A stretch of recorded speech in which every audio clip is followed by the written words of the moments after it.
on. Doesn't have to be the first course. Okay, good morning and welcome as people are joining us. We will get started in about 1 minute. Just want to let you know that we are recording this session because we want others who are not able to join us today to actually learn a little bit about the program.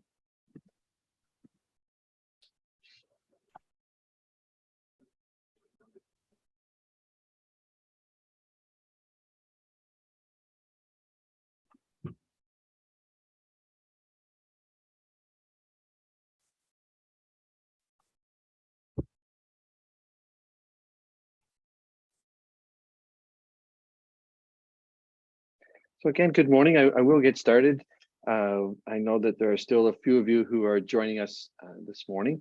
My name is Doug Mcdougall. I'm a professor of mathematics education at in the Department of Curriculum Teaching and Learning. And I'm also the coordinator of the Curriculum and Pedagogy program.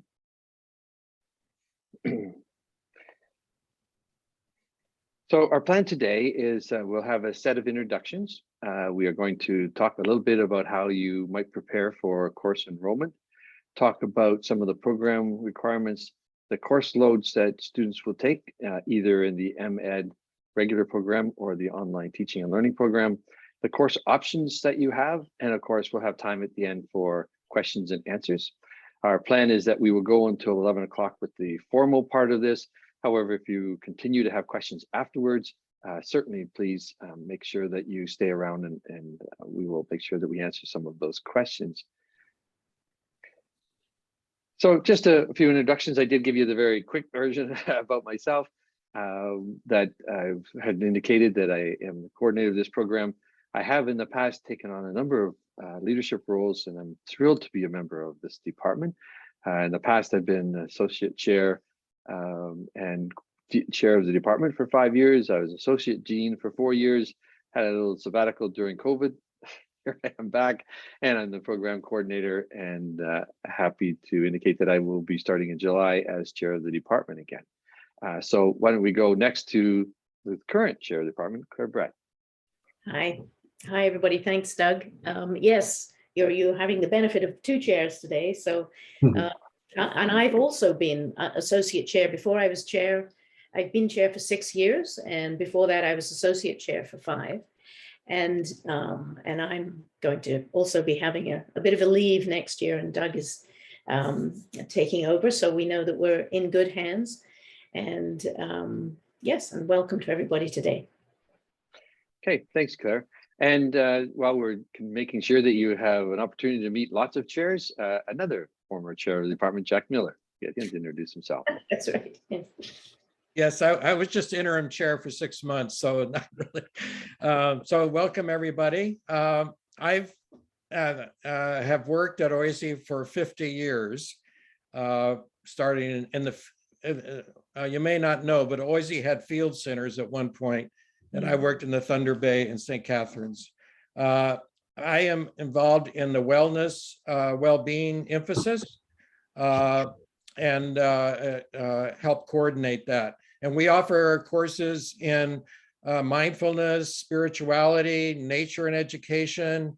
And in those courses, we hope not only to explore well-being, but to have courses that nurture well-being. So again, welcome. I hope to see some of you in the coming year.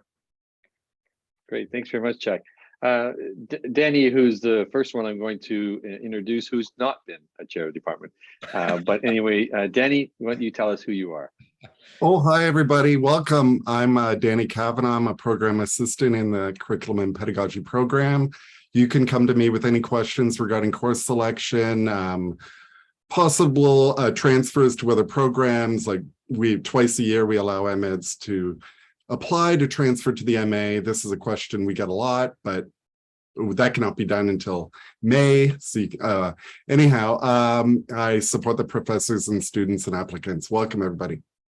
Okay, thanks, Danny. And Danny has, during the entire COVID time, since he's not physically at OISE, has had open rooms, open door on certain days. So Danny could add that maybe to the chat. So if the people wish to. It's Thursdays, 10 a.m. till 12, and I'll put the link in the chat. Right, Doug, thanks. Great, thanks, Dan. And so Eliza, you're here to join us in the speaker team. Can you introduce yourself? Thank you, Doug. And hello, everyone. Welcome. I'm Eliza, saying hi from Toronto. I've been a teacher for 9 years, and now I'm doing my Master of Education at OIC. For now, I'm a first-year student in curriculum, teaching, and pedagogy. I'm interested in the language, cultural identity in education, as well as the science and technology of online learning and teaching.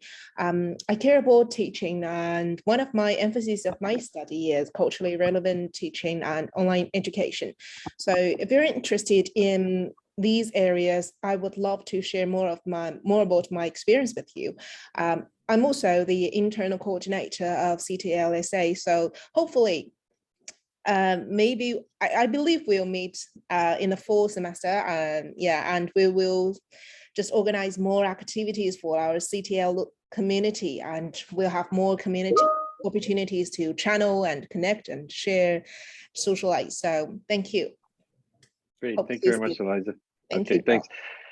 And so just a little bit of background, which is actually my background, and then some of us have a background here, which is actually the view that you would find from the 12th floor of OISE, looking to our south, and you will actually see the CN Tower in the background, plus the rest of UOT campus in the downtown St. George campus. So I'm going to talk a little bit about the MEd programs, because some of you have already said, yes, we're really thrilled to be here and joining us, and others are still deciding, is this the right place for me? And so our hope today is to give a little bit of background, answer some of your questions along the way that might facilitate some of this. The chat is open, so that if there are opportunities, you have some questions along the way, you want to put them there, then Claire, Jack, Danny, and Eliza can help answer some of the questions that are there.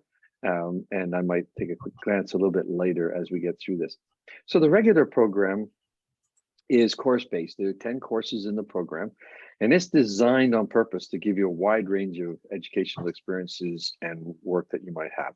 And we have a variety of people who are here from different backgrounds, not only just teachers, but we have health workers, community-based educators, educational activists, principals, vice principals, school board administrators, those who have been teaching in post-secondary, and staff who are in post-secondary, many that are from corporate and nonprofit organizations and education-related fields.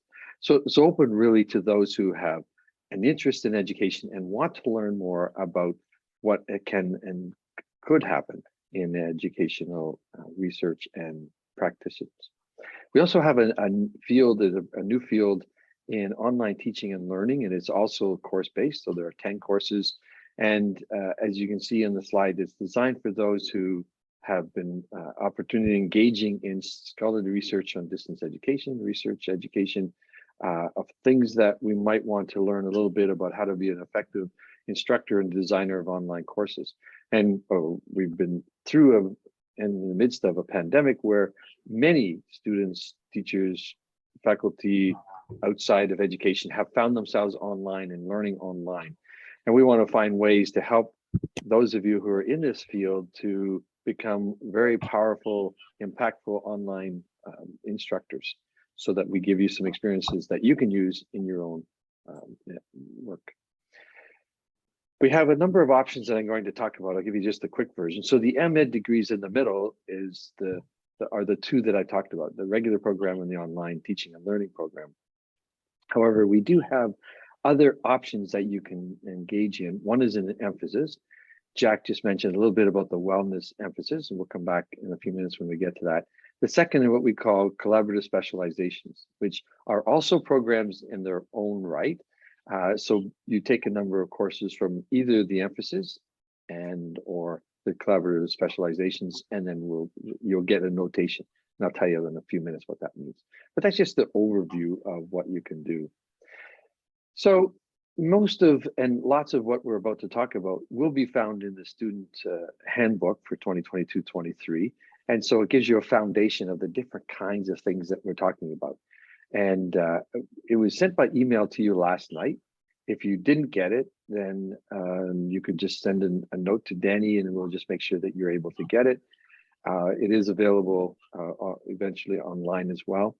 Just for those of you who have already determined that you're going to be with us, and we're thrilled, those who are thinking about it, we'd love to have you with us. The course enrollment begins on July the 13th at 6 a.m. Eastern Standard Time. And the course schedule itself will be available online on July 6th, always 1 week ahead of time. And you can actually review the registration checklist that's in the handbook, and it will give you some advice on how to access some of these things. We use a program called Acorn here at the University of Toronto. Those of you who are undergraduates here have used it before, you have a good sense of it. Those of you who have not, then this is an opportunity for you to get to know about it over the next 2 or 3 weeks. You have to activate your Utor ID. The UTOR ID is our Utor ID. That is the access we have to our email, to all of the services that are available on the University of Toronto.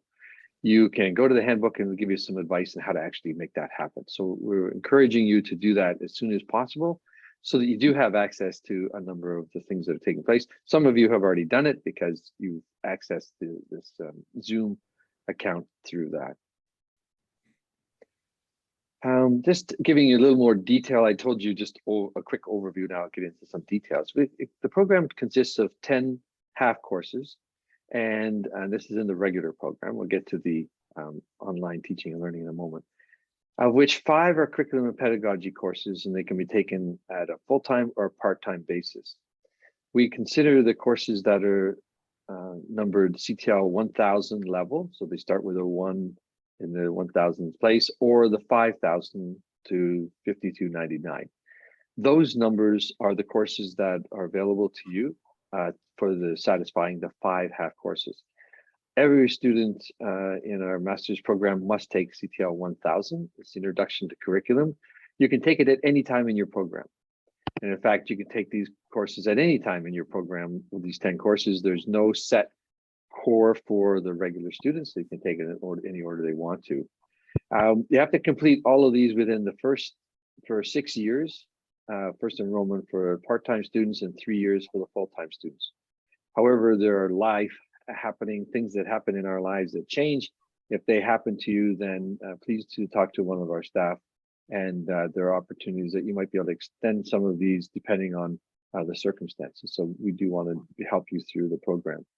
You're also to take 5 half courses that are considered elective. You can take those also in the curriculum and pedagogy program. You can take what we have, language and literacies education, another program in the department, and collaborative specialization courses, which I'll tell you about in a minute, or courses from other OISE departments. And in some cases, you can take courses that are in other faculties around the University of Toronto.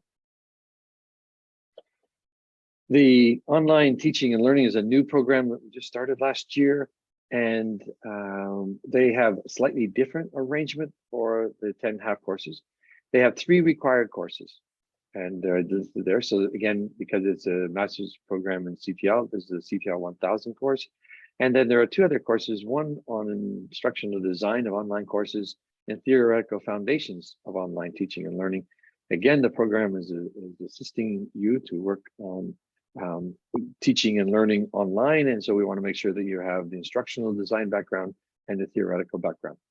You then have to choose 3 courses from this list that you'll find in the handbook and you'll find online, and then you have 4 elective courses which could come from that list that I've just shown you, or as in the other program, CMP courses, language and literacy education programs, collaborative specialization courses, or in other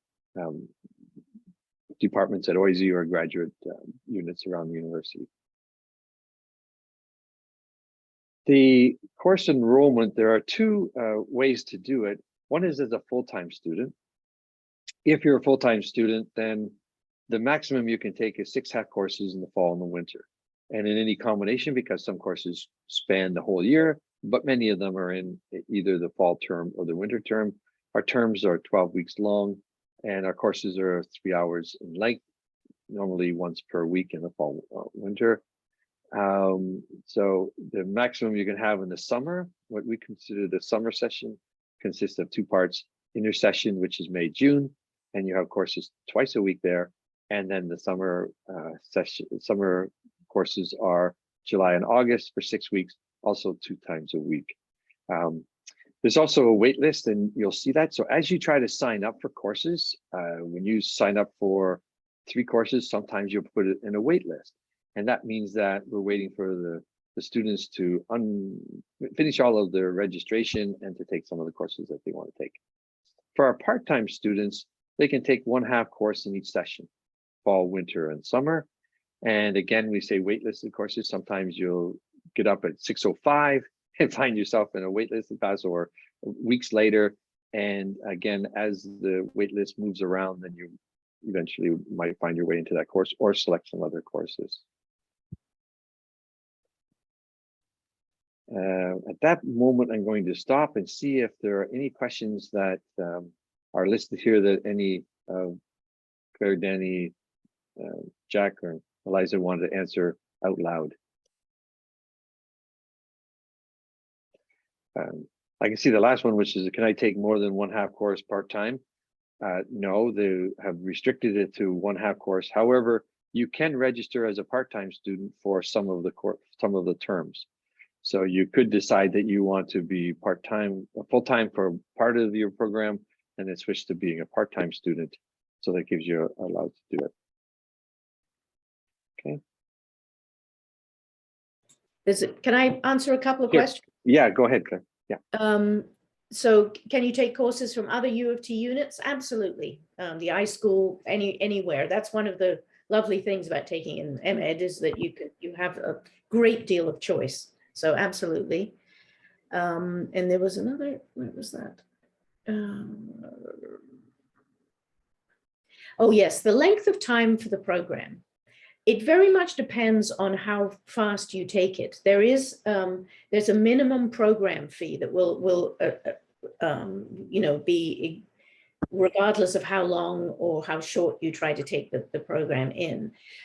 So that will apply anyway.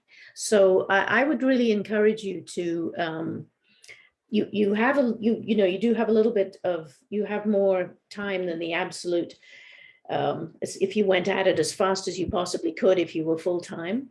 But I would encourage you to really make the most of these courses, and they're kind of, each course can only be a bit of an introduction to an idea. You get some sense of that area, but then it kind of opens up into a lot of additional thinking and work that you could do around that. So don't rush it, because it's not going to, it won't be cheaper, and you'll miss a lot of good stuff. So I encourage you to kind of try and take a balance on that one. Yeah, thanks, Claire. I'll answer a couple too. So one of the questions they're asking about access to Utor ID and T-card, etc. So there is sort of an in-between way, which is the join ID, and then you kind of transfer from that into the Utor ID, and it should have been an email that was sent to you. Mm-hmm. I can see that YC has put the link in there where they found the information about the Utor ID and T-card. For a couple of years, we haven't had students on campus to get T-cards. It's a physical card, so you actually get your picture taken. It's now opened up, so it is possible to do that. On your Acorn account, it will not say what the minimum fee is, but I can tell you. Find out what your fee is when you start the program, and the minimum fee for an MEd degree is 1.5 times, so 1.5 years times that. So the minimum fee will be the 1-year fee plus the half of the next year's fee, if you do it in that speed or whatever. If you're part-time, then the part-time fee will be whatever it is, about 1/3 of the full-time fee, and it will continue to accumulate until you have used up what we consider 1.5 times the full-time fee. And again, it will change a little bit. So that's a really good question. There's a question about auditing. Yes, it is possible for full-time and part-time students to audit. We don't distinguish full-time and part-time from what they can do. We distinguish it, in a sense, we distinguish it by the number of courses that they're taking and the fees that they pay. But you still have access to all of your faculty. You will be assigned, actually it occurs when you're admitted to the program, there'll be a name of an advisor. And that person is the one who, the faculty member, who will help advise you on some of the courses in your work through the program. But we also find that students will gravitate towards Danny, for example, and he's got great experience in what students have done in the past, and he can tell you what some students have done that may be similar to some of the experience that you've had, and I think that helps. For the students, in terms of finishing, yes, you can complete your MEd. You start in September, you can finish it for the most part. If you're full-time, you should be able to finish it in August. There are ways of asking to get that done, but you'll still be paying for 1.5 years of fees, and it's the university's requirements, not for ours, okay, to do that. And also thanks, Eliza, for connecting to the SAK, which is a secret activation key that will allow you to get some of these things done. So that will help along the way. Okay, so if we're going to take a look at some of the courses that are available, so let me just take a moment to do some of that. So the course available, some various interest areas that students have. It's not formal. This is just a list of areas, faculty courses that exist. There might be 1 or 2 or 3 courses. We'd use this list as a way of helping students understand a little bit more about, here are the things the faculty have been working on. But there's a little bit more detailed, which we called program emphases. These are program emphases that have evolved along the way, where we have a number of courses that are in those critical areas. The students, if you want, it's a voluntary thing. If you want to have a notation on your transcript that says that you have done one of these emphases, then what you need to do is to complete 3 courses on an approved list. And those lists are available online. Once you've done that, then you need to inform Danny Kavanaugh or Terry Louisi to let them know that you're planning, you've done that. It's an after fact that you've done it. So the 6 are critical studies in curriculum and pedagogy, and we heard a little bit of background from Eliza. That's one that she's in. Well-being, Jack Miller is in that one. We have one in Indigenous education and decolonization. Another one, arts and education, digital technologies that Claire Brett is part of, and science, math, and technology that I'm in. And so there's a really good opportunity to specialize in a sense, or have a focus, let's maybe use the word focus, on some of these courses. We also have collaborative specializations, and these are a little bit more formal because they are set up in such a way that you have to apply to get into them. Many of you applied as you applied to this program, Curriculum and Pedagogy. You were asked, are there any specializations that you would like to take? And so the answer to that was yes or no. And then that program and those faculty there would admit you to that and give you a chance to be in it. So, and they're just listed here. It's best to go to the Collaborative Specialization website, find out a little bit more about an application instruction if you haven't already done so, and some deadlines that you might want to follow in this case.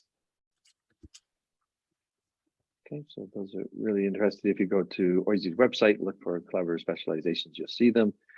In many of these specializations, you need to take 3 courses. And in some cases, those courses will be in addition to the program that you already have. In other cases, they're going to be arranged so that you can fit them into the courses that you take, because you do have 5 half courses you can take outside the program, and you could take a specialization. Going to talk just briefly about some of the funding opportunities that exist for the full-time students, MEd students. There are research assistantships. That means that you're going to be working for a faculty member. You have a separate contract with them, and you will then blend your work, whatever research they will pay you directly. There are also graduate assistantships, and we have 2 groups. Group A are those students who are in our full-time PhD program, and then Group B are the other students, including MEd students, who apply online to a posted job in a graduate assistance, and they're posted in July. You would apply in July. So over the next couple of weeks that they're going to be available. We do have scholarships, and you need to take a look at some of the deadlines for the 2023-24 awards. There's some fall deadlines that are available on our website. And then there's another category called work study positions. And those are posted different times of the year. so that you can apply and get those. For the part-time students, then there's the research assistantships, which is you're working with a faculty member in some of your work. So those are posted and available online. Going to take another quick stop to take a look at if there are any questions that may have come out of the chat that anyone would like to answer out loud yet.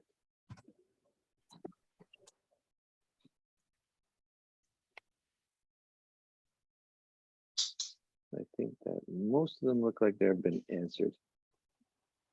One on bursaries. Yeah, so some of the deadlines of these have closed already after. Yes, that'll happen. There will be some that will be posted a little bit later in the fall for the winter term.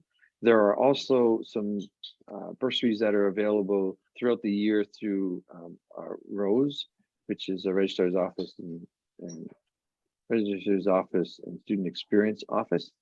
And they have some special bursaries that you may want to check. So if you go to their website and look under funding, look under bursaries, then you will see some of that information. You can apply for the specialization at any time, yes.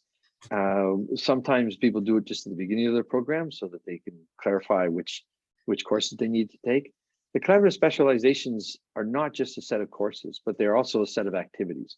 Many of them are associated with a center, a research center. Many of them have other activities that take place that bring their community together so that you are not just taking courses alone, but you're actually part of a community. So you can take it at any time, but we do encourage people to do it earlier on in their program.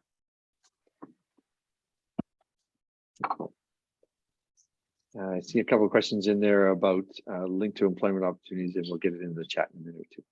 So there are a number of people that you can communicate and connect with as you're spending time thinking about some of the questions that may come up after you finish listening to what we have to say today.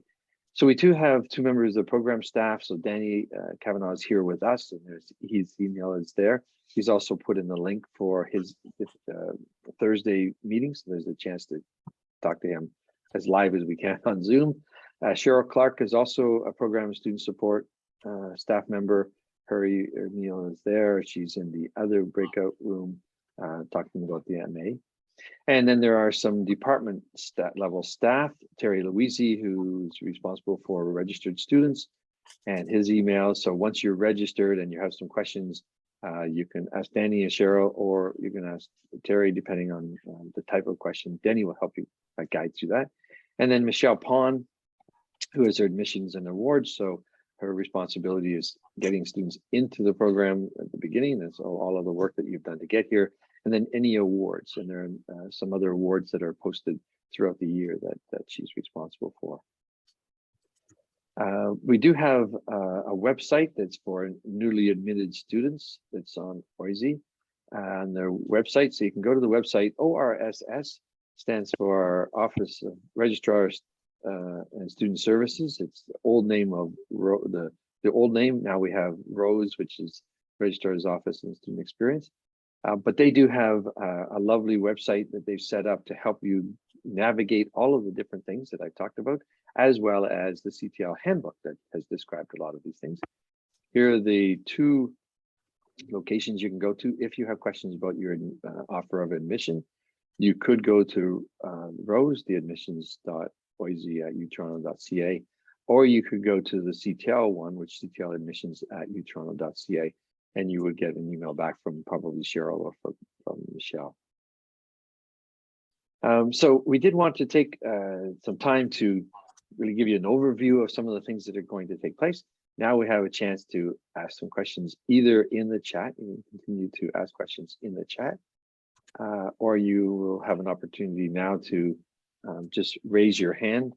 If you want to, the raise your hand is, you should have it below under reactions, and you can select the one. Okay, so we'll start with Eliza. Hi, thank you, Doug.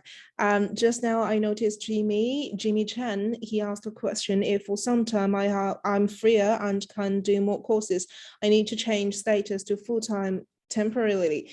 So maybe I have something to say about this one, because when you have more time when you're freer, yeah, definitely you can do more, you can take more courses in that term, but normally people won't take too many courses. CTL always recommend students to maybe take 3 courses at a time in one term. So that's basically the most people can take. So if you are considering taking more courses in one term, please, yeah, kind of bear in mind, maybe taking too many courses will be a little bit stressful for us. So yeah, I think 3 courses is kind of like a maximum for most of us. But definitely you can apply and change. Thank you. So how and when to change? Oh, I think maybe I need some help. Yeah, okay, I can help. Yeah, so how and when? So there are online forms when you go online under students, current students. There's future students, which is what you probably looked at prior to getting here. There's current students. Under there's a series of forms.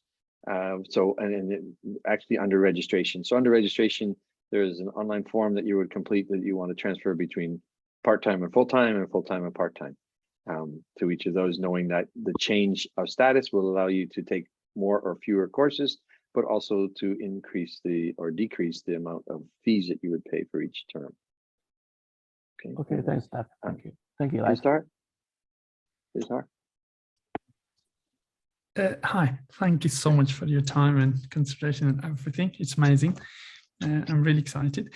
And before we start, let's suppose you don't have the tuition fee and you want the university to pay for your tuition fee from the OSAP funding because you don't have any tuition fee. So how does it work?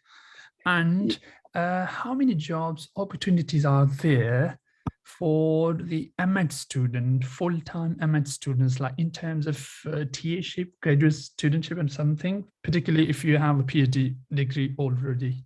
All right, yeah, okay, good, thanks. So I'll answer the first question about, forgot your first question. OSAP funding. OSAP funding, yes, okay, thanks. Yeah, okay, thanks, OSAP. So when you apply for registration, one of the options there is to indicate that you are getting OSAP or you've applied for OSAP and that you would like to defer the start of paying your fees. That deferral would then trigger in the sense that they're waiting for you to have something from OSAP and then you would pay from OSAP at that time. So it is possible to apply for what we call a deferral of fees for a little bit later. A number of things you'd asked about employment and opportunities for employment. So the graduate assistantships were the ones that I mentioned that you can apply for those when they come up in the summer for the fall winter, a group B. And in terms of teaching, so that we have 2 union groups that are with us. We have the graduate student assistants, which is a research research work. And that's the one I talked about in group B. We also have teaching assistants, and that's another unit. Both of them are what we call QP 3902. So I'm just writing it here. So we have QP unit 1. Just so you can see it. So QP, so that unit is the one that does the teaching assistance. And they post online for jobs that are available to you. So anyone who has a master's degree or above can apply for those courses. We don't have many of the teaching assistants roles in CTL. We do have them with the Master of Teaching program in their math area. So they're looking for students who will assist in working with their students to learn more about math. However, most of the teaching assistant jobs are outside of outside of OISE, but you can look online and you can apply for any of those. And it's an opportunity for you to get some work that way. There's also employment opportunities. There's a website that we'll track down for you and we'll post here in a few minutes that you can actually go to and look for employment. And it's about employment all over campus, all 3 campuses. So we do have 3 campuses. St. George campus, that's the one that OISE is on, which is Bloor Street, just downtown. Then we also have a campus at University of Toronto, Mississauga, which is in the city of Mississauga, and University of Toronto, Scarborough, and it's in the eastern part of Toronto, and they also have courses that are available online. Thank you so much. Thank you. You're welcome. It helps. Yukita. Hi there. I have two questions, if that's not a problem. The first one is you mentioned that we should pass 3 courses for our emphasis, and I was wondering, this is not a part of the 10 compulsory half courses, right? It is And- part of the half 10. Yeah, it is part of it. Oh, okay. Yeah. So there you is have no some additional- elective courses, right? You could take, you don't know for the emphasis, you have 5 half courses that you can take as electives. You could pick 3 of those as an emphasis. Many students do, and they're done. For those in the online teaching and learning field, you have 4 electives, and so you could still take 3 of those electives in an emphasis and add that to your transcript. Thank you, that's great. And my other concern was actually how many of our courses are offered online. I know that you will say the exact number on 6th of July, but I was wondering, is it more than 50%?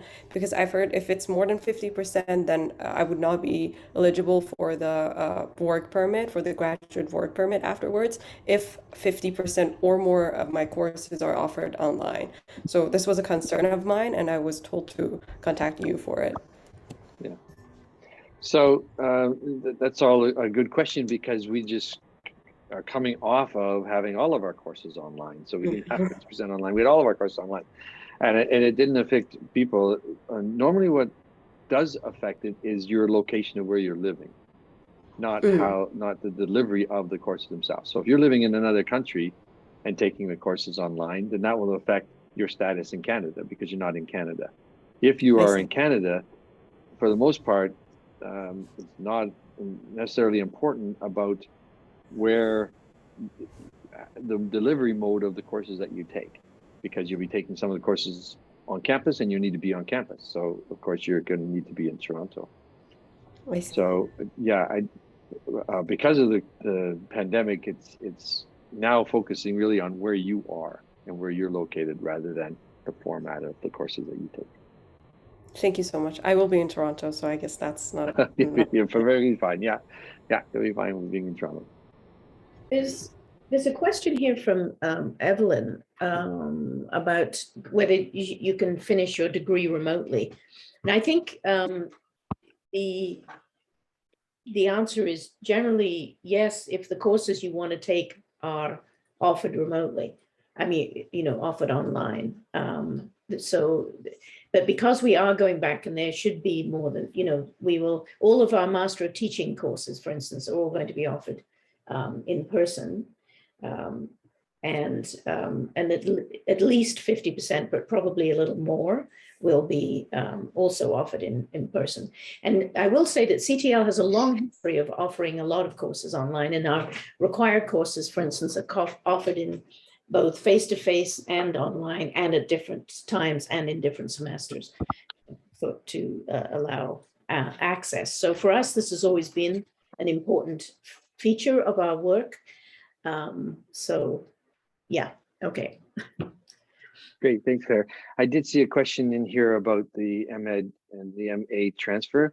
So there are 2 number of masters, but there's a Master's of Education degree and there's a Master's of Arts degree in this program. And the full-time MA students, the Master of Arts students, have funding for the first year. We take in 4 new MA students per year, and they get funding in their first year, but not after that. It is possible for you as an MEd degree student to transfer into the MA program after year 1. And it's set up that way because the funding is only for year 1. You would be transferring into year 2 of the MA program, and there is no funding in year 2, so you would not get funding. But you do have to convince, the word that was used here, convince, you have to have a supervisor and a second reader in order to make that transfer, because it's then requires you move from an advisor to a supervisor. Now, your advisor doesn't have to be the same person as the supervisor, but it is possible.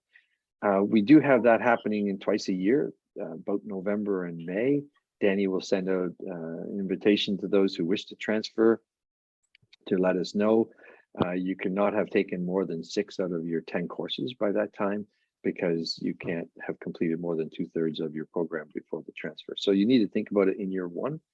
And what happens then is there's a committee that takes a look at those who are interested in making the transfer.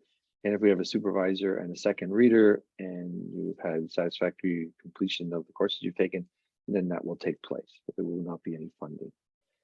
So normally, as Danny says, it would be in May of 2023 for your cohort of starting students. Okay. Right.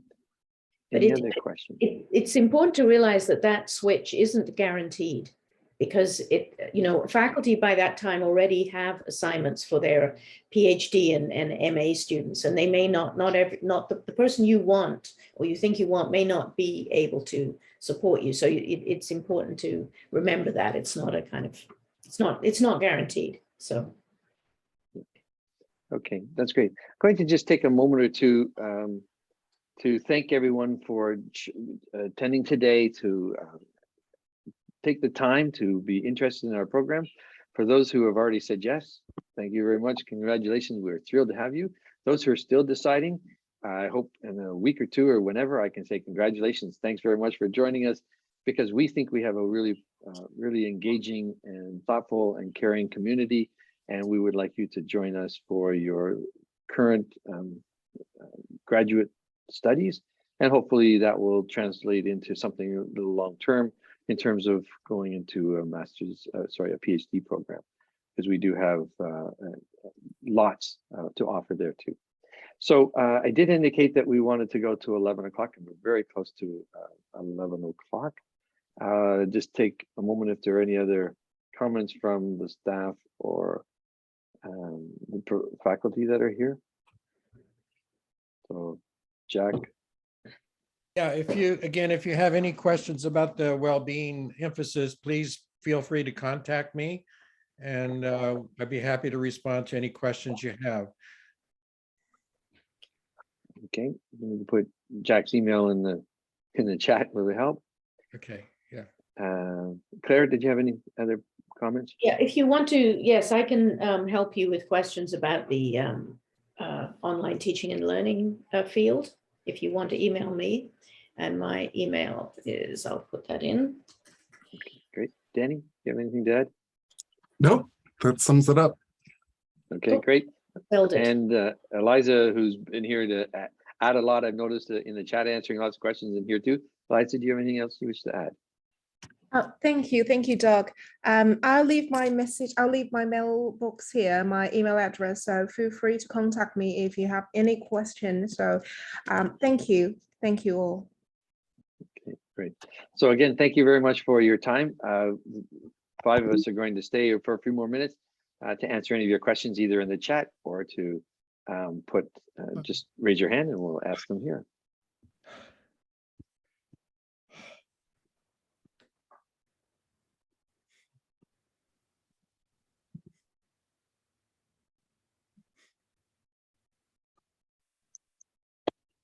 Who's got a hand? It's hard. Yeah, it's hard to do that. Yeah. Thanks. One last question. In terms of the significance and importance of 2 degrees like MEd and MA, when it comes to practitioner, you want to become a practitioner, particularly in terms of education policy making, which degree would be more useful and helpful while pursuing either MEd or MA if you want to become a practitioner, a policymaker particularly? Thanks. Yeah, thanks. That's a really good question. The difference between the two, the MEd, as you know, is coursework. So it's much more about being focused in the classroom, in the university, attending classes online or face-to-face. The MA has a requirement for 8 courses and a thesis. So it's a research, what we consider a research-based. So depending on what type of work you're going to do. So if it's practitioner kind of work, then an MEd would focus on the practitioner or the practice of teaching. For those, if you're looking in a job that might have policy research, then doing an MA would be more valuable because you would have already done a thesis. You would have collected some data, analyzed the data, and written a report, which is the role that you would have if you're doing research in in a policy community. So those what I would say was the difference is which of those practitioner or research are you interested in doing and then taking that. But I'll leave it open for other questions, answers. Claire or Jack? Thank you. Yeah, it helps. Yes, you know that you can, because you have electives in the MEd, you can take some courses in leadership, higher and adult ed. So you might want to have a couple of those in there as well. Yeah, but I think I think that Doug's right. Whether it's an MEd or a thesis core program isn't the most salient factor for what you're interested in. Thanks, Michelle. Jennifer, the first tuition fees are due to be able to enroll? No, you can enroll in all of your courses, which is what we call enrolling in the courses. The registration is what we call paying your fees. And so the fees are due in late August, early September. Okay, Teresa. Okay, Teresa. Sorry, technical difficulties. Thanks for taking my question. I just had a question, and I see some others asking the same on the chat about the workload of the course. I mentioned before or earlier in the chat, I'm a classroom teacher. I'll still be in the classroom next year, next school year. So I'm just trying to have some anticipatory anxiety, I guess, about what my week will look like, being both a classroom teacher, but also, engaging in a part-time MEd program. Can you give me an idea of what the workload would be for a typical course that I'd be taking in the fall? So I'll give my comment. We'll hear from others as well. One of the interesting things is that many of our part-time students are teachers. Vast majority of them, because they're working full time, they don't have an opportunity to take courses more than one. So they take one course per term. The course in person, either if it's in person, it's a 3-hour course. If it's online, it might be fully online, or it might be a blend of some synchronous time, which is with everybody online at the same time, and then it's outside of that. And then an expectation, you're probably spending about the equivalent amount of time, 3 hours, on readings, on writings, on responding, etc. So that's approximately that I've described as mine. I don't know if Jack or Claire have other ways they describe it. It's very variable. So I think it depends very much on the particular instructor in the course that you take. So there's a lot of variability. But yeah, I think that doing what you're doing when you're taking one course a semester is quite reasonable. I think you could keep up.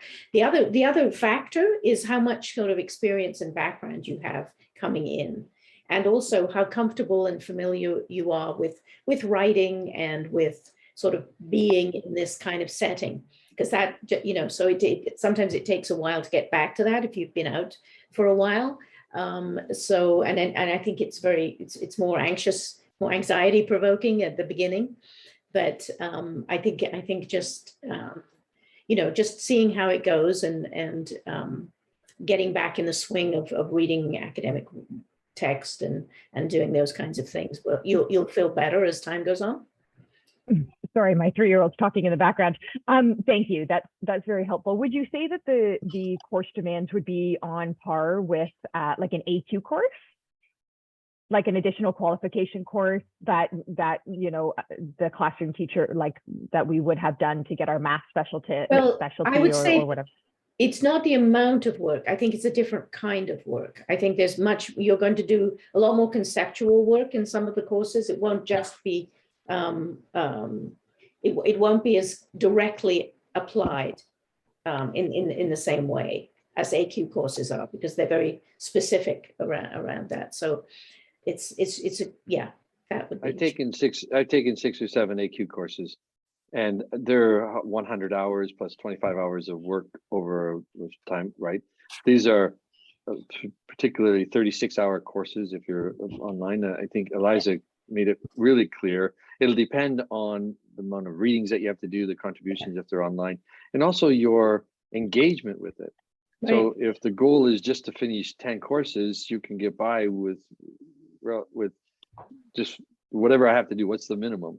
Or if it's, I'm really engaged in this and I want to learn a lot, then the amount of time expands quite a bit of how we spend on it.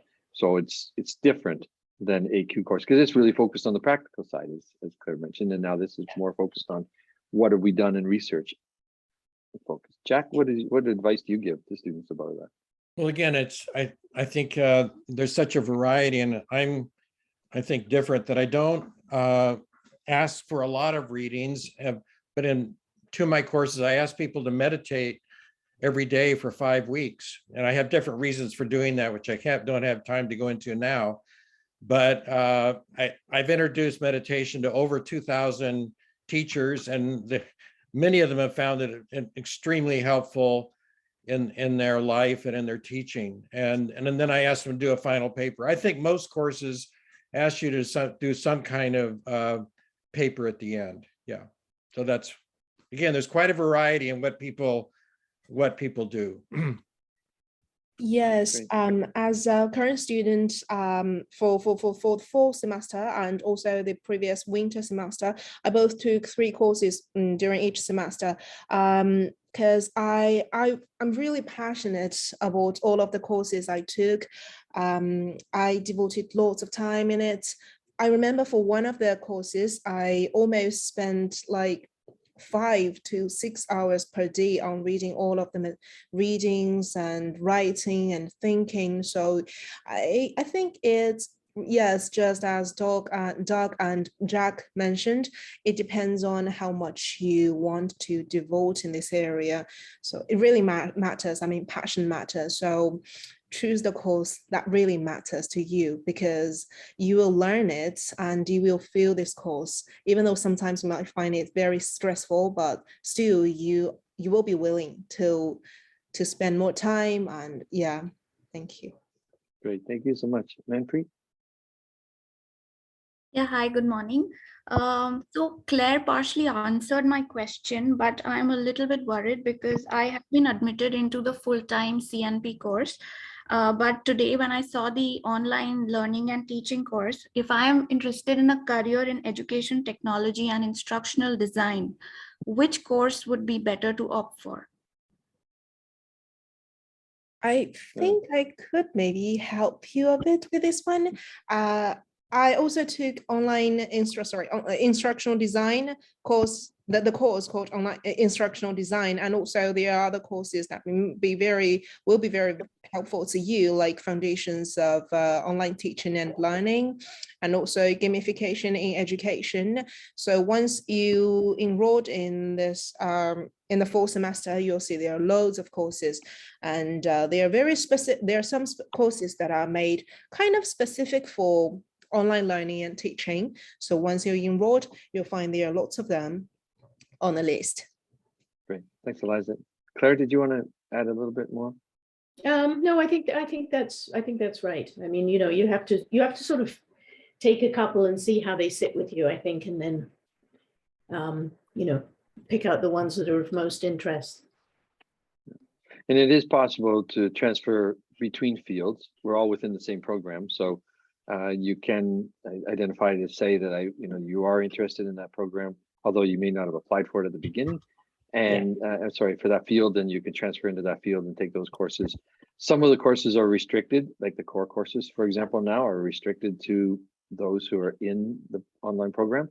In the past, they weren't, because we didn't have this field, so they were all within the same group. But now, because it's a growing field within our program, and there are many students who are quite interested in it, then we are finding ways to restrict those who can take it. So, can you? Thank you so much. Oh, hi.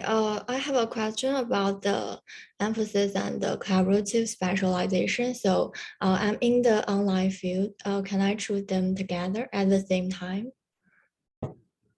A specialization and the field, yeah, you can. The emphasis. So okay.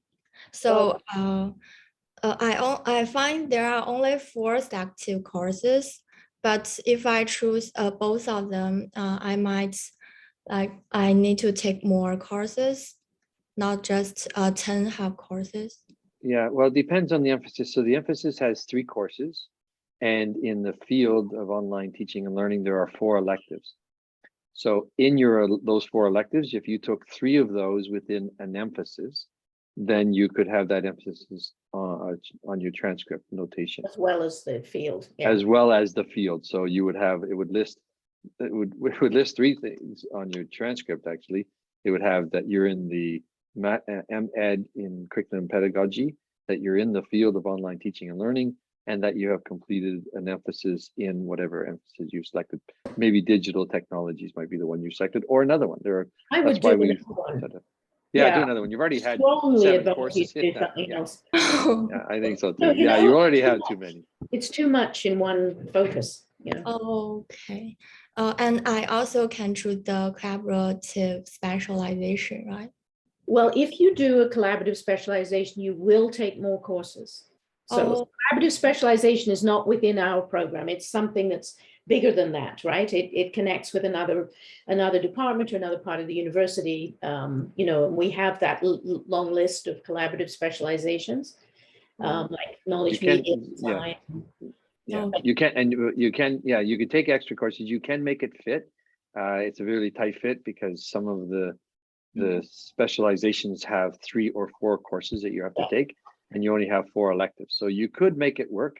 You can't do both the collaboration and an emphasis within the 10 courses because you only have 4 courses available to make that. So you could take more courses. It's probably better to pick either a specialization or an emphasis and focus on that. And if you're interested in more than that, then you may want to think about whether a doctoral study might be of interest to you, because you're showing, if you take all those courses, it shows you're really interested in graduate study, and there may be other routes to continue your studies.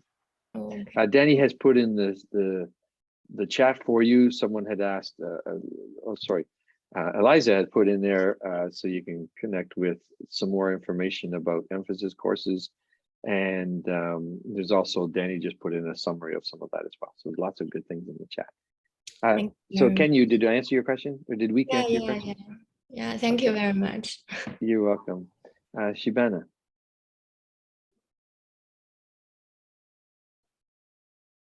Hi, everyone. Thank you for all the information that you have just given.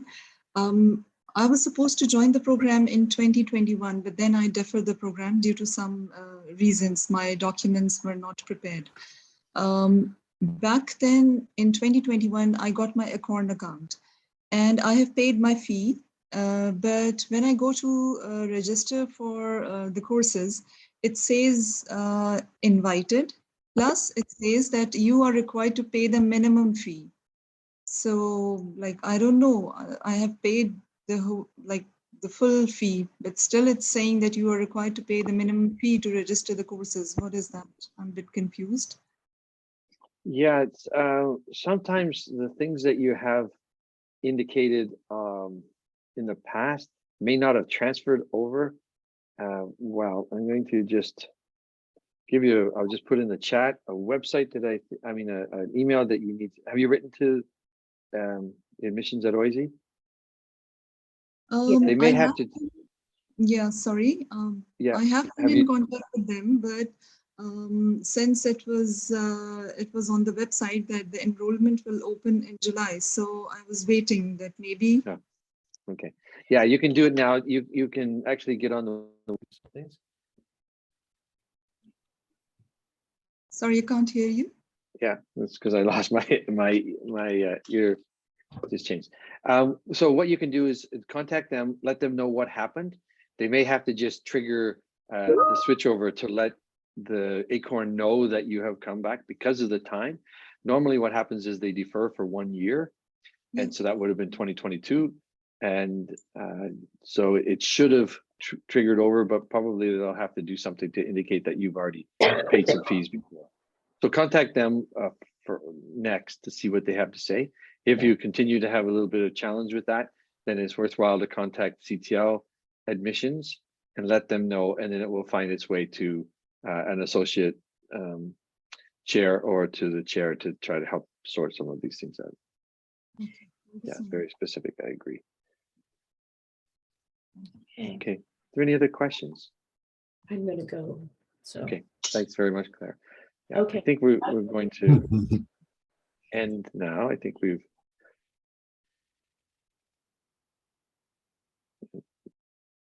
okay. Okay, don't see any other questions. So thanks very much for everyone. And I hope you have a great day and consider OISE to be your new home as for your graduate studies. So thanks very much. Thanks, everybody. Thank you. Bye. Great to meet everyone. Bye. Bye. Take care. Take care.